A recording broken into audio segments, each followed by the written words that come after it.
Welcome to another exciting episode of Musa and Show. Here is what we have today. Sanibona. Ngifisa namuhla sike sikhulume ngale nzondo ekhona kithi singabantu abamnyama. Inzondo esinayo omnyama komnyama. Inzondo ekhona kowesilisa ezondo omunye wesilisa, inzondo ekhona kowesifazane ezondo omunye wesifazane.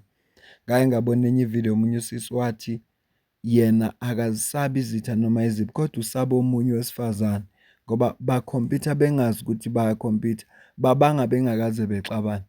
Ngibone enye ividiyo la kaPrince Mashele ekhuluma khona ngoPapa Penny.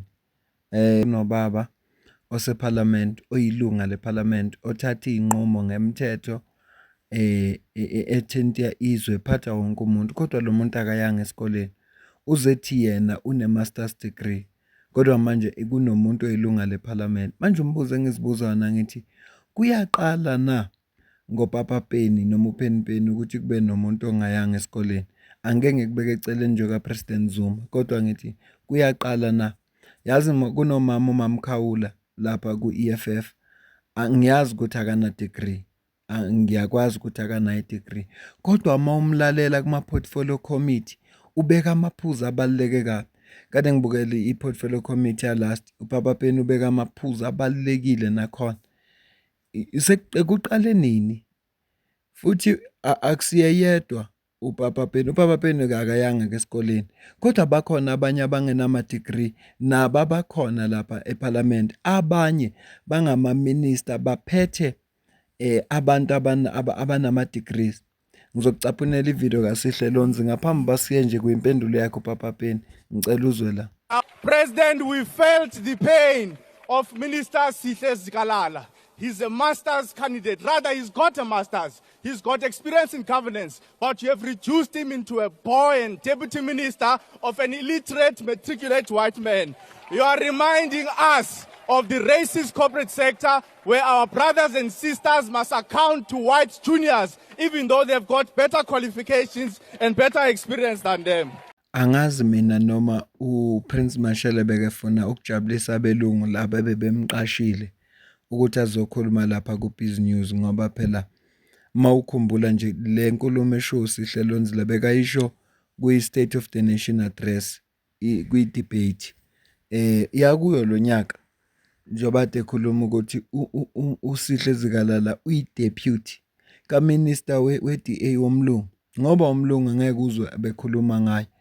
So ngithi lento le eyenzekayo ngithi emangilalela ngayizwa ingekho yinhle. uPapa Penny naye uphendulileke ngevideo yakhe kodwa nje ngibona ukuthi ngathi uPapa Penny umnomzana kani unamakhosikazi uneyingane. Uma kuthiwa nje impela kuyahlonishwana ukwazi ukubiza umuntu nge-idiot ngesilima siduphunga, ubiza umuntu omdala engenze lutho olurong ke uva ukuthi nje akayanga esikoleni kanti ukuya esikoleni kuyakwenza na uthi uhlakaniphe ngoba phela zikhona iy'lima ezile esikoleni. Zikhona iy'lima nje impela ey'faka uthayi. Ngixakwa yilokho umuntu wayembiza nge-idiot. Uthi uPapa Penny la uPrince Mashele udla iy'mali zalaba abamqashayo. Manje ngoba esesutha iy'mali zalabantu sehambe sola abantu manje ngoba bengayanga esikoleni. Uthi wena uyile esikoleni kodwa yini onayo mina engingenayo? Yini wena ongathi unayo mina anginayo? Ungcono ngani kunami?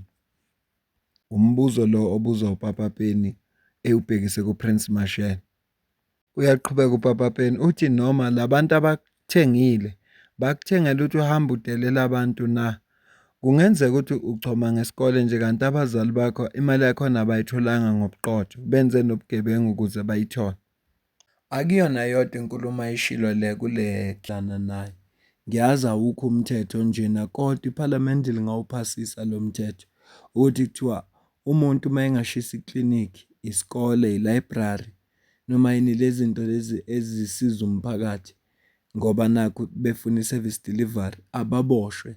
Ayi cha lapho ngingavuma ngoba kusiza ngani ukuthi abantu bathukuthele bangabi nagesi, bathukuthele bawise irobot, bathukuthele bengenagesi bashisa isikole, bashisa iklinikhi.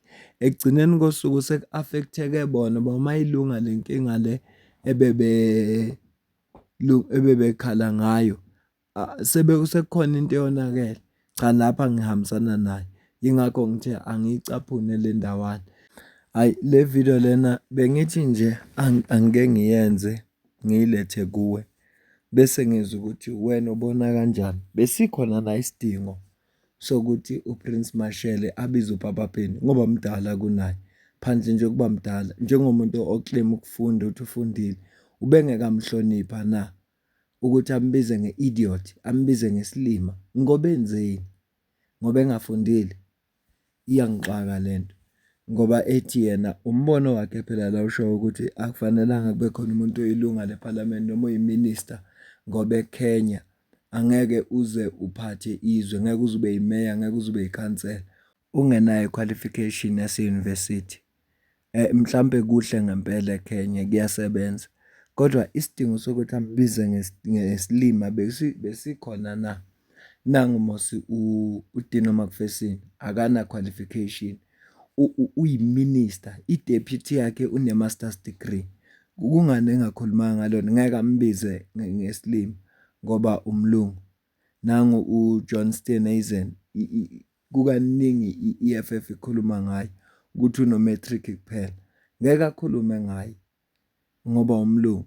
Lento le yabantu yokuthi ba-impresse abamhlophe ngokudelela abantu bakuba abamnyama, angiyazi mina ukuthi isho ukuthini. Hhayi, angiyibambe le video, angiyibambe le video ngoba ngidumele kahle kahle, ngidumezwe ukuthi uclaim ukuthi ufundile kodwa uhluleka ukuhlonipha omunye umuntu. Uma imfundo izokwenza ukuthi abantu bengahloniphi abanye, hhayi, akufanele igqugqumezele. Yabona mina imfundo ngiyayithanda, yikho nje ukuthi phela isikole sangihlula, kodwa imfundo ngiyayithanda. Manje uma uboza umuntu ekhuluma ukuthi une-masters ufundile kodwa ungavele ubize umuntu nje ngesilimo. Ufana nalabantu abavele bakhomente la ukuthi kukhulunywa ngenye into avele yena akhulume enye athi esuka lapho ebekuthuka. Uvele ubone ukuthi yazi abanye abantu banenkinga le yangempela, hhayi encane. Ngiyabonga kakhulu, mina nawe sidibane kwividiyo elandelayo.